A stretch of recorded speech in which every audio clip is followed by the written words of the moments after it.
sa umaga, yan ang istorya dito sa inyong programang Malinamnam, ang Jelicious.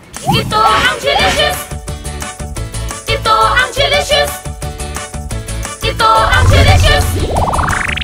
Ito ang Jelicious! Isang masarap na umaga sa inyong lahat! And Happy Halloween!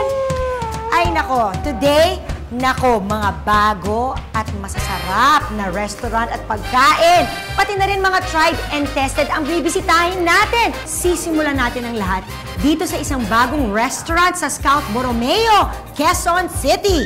Anong pangalan ng bar? Okay, ang pangalan ng restaurant at bar na ito ay Napa Restaurant and Bar. Come on, let's eat! Let's eat!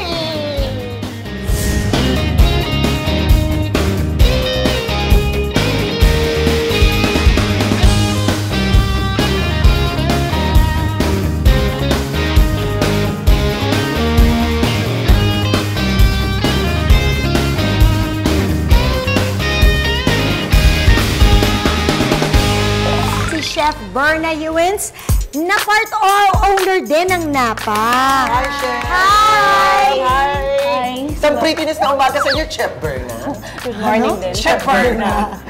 Chef Berna, ang tanong kong una ay bakit Napa ang tawag dito sa inyong restaurant? Why did you choose Napa? Nag-decide namin to call the place Napa kasi it was inspired by Napa, the wine region sa California. Wow. It's a casual dining.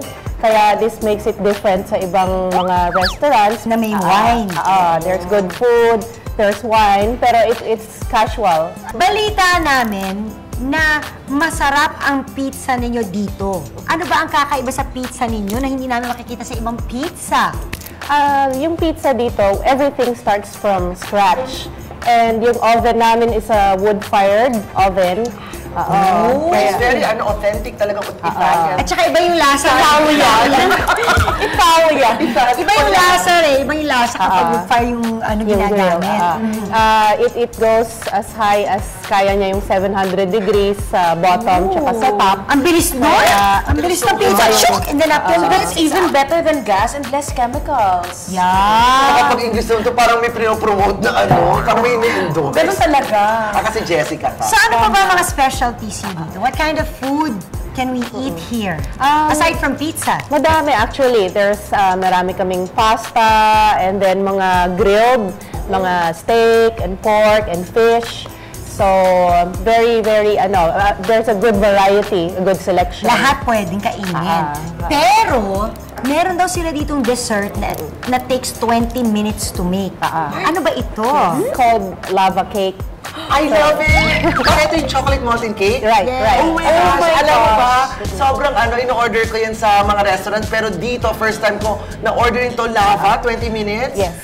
You have to try it. Kasi the chocolate that we use is Belgian chocolate. Others uses Pomeranian. I love it. I love it. Alam mo, ito yung pag in-slice mo, may lumalabas na ng chocolate. Para siyang lava. Oh goodness. Nako, thank you, Chef.